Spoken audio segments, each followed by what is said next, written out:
What's up, YouTube? This is Khi Turner coming at you today to talk about GME. Everybody and their grandmother, people that don't even know about stocks, every investor you've ever known is talking about GameStop and how it's blowing up, going out of control. Everybody's investing. And from an analyst perspective, I'm going to tell you straight up, I'm not a financial advisor or anything like that.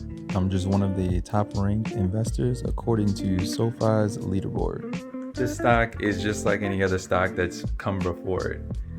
It's gonna rise up to a certain point and then it's just gonna fall. It's been hovering around the $4, $5, $6 range for the longest time. I was lucky enough to get in when it was $11 a share. Me seeing it rise like that, I already know the volatility, so I just got out after that point. Like, once I knew it wasn't gonna propel any higher. Maybe like the last couple of years, and now all of a sudden it just blew up to, you know, $200, $300, $400 or so. And it all happens to do with this story that kind of, we probably already heard the story at this point, but protesters are sounding off on social media sites, calling for stock tips that will make the group rich while hurting hedge funds on the other side of the trade. Their meeting place? A subreddit group with more than 3 million members known as Wall Street Bets. Wall Street Bets versus the stock market. But why this really has precedent over the future of trading in general is because things like Robinhood have actually implemented like policies that are going to be long-term, like the ability to buy and sell stocks whenever you want. And that's a really crucial feature, especially for the small people that are just trading stocks. They're not doing stock options. They're not doing trade options. They simply just want to trade stocks. It's really hurtful to these people. And I mean, think about it. Robinhood was meant for the little guy. That's the whole name of the game. That's why their app is named Robinhood. It's for, you know, smaller people that just want to invest. So this is really a damning thing for, I think, Robinhood as an app. It's a really missed opportunity. At this point right now, you can't even buy GameStop even if you wanted to, or AMC, or any volatile stock like that. If a stock is getting shorted and a lot of people are flocking to it, then Robinhood will just cancel it.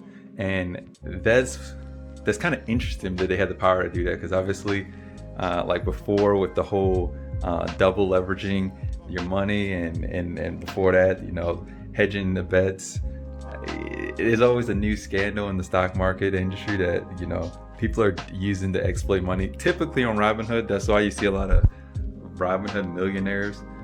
People are telling you tips like, oh, you should do this, you should do that. But the fact that this has long range effects on the stock market, the fact that in the future people won't be able to buy super volatile stocks is really interesting today. As long as the stock fell, short sellers would make money. But the Redditors figured out that if they collectively bought a bunch of GameStop, they could force a surge. The short sellers would have to buy back higher, creating what's known as a squeeze. And it worked. GameStop skyrocketed, going from $3 in April to nearly $350 today. They went that route. They went that perspective on it. But let me know what you think in the comment section below. You are interested in GameStop, GME, you're going to buy some of the stock? Well, if you use a different app, like maybe Webull or SoFi or another industry.